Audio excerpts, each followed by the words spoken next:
నమస్కారం పెట్టి కోరుతున్నా, దయచేసి మీరు పొందిన వైభవాలు సన్మానాలు లేదా ఎక్కడెక్కడ ఊళ్ళు తిరుగుతారు చూడండి, ముఖ్యంగా అవి స్టేటస్ల కింద పెట్టకండి. ఆత్మహత్యలు జరుగుతున్నాయి, మీకు తెలియదు.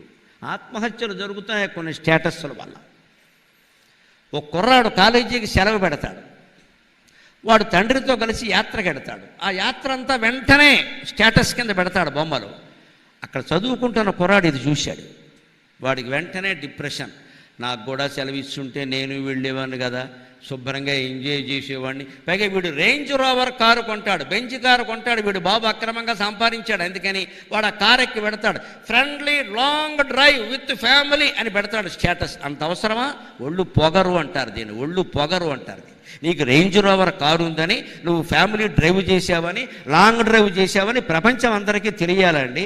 నువ్వేనా మహానుభావుడివా? ప్రపంచాన్ని ఉద్ధరించే సంఘ సంస్కర్తవా? నువ్వు ఏమైతే మాకెవడికి కావాలయ్యా? స్టేటస్ పెడుతున్నావంటే ఎదుటి వాళ్ళని అవమానిస్తున్నావని అర్థమమ్మా. అనుమానమే లేదు, ఇక్కడ చూసేవాళ్ళని అవమానిస్తున్నావు.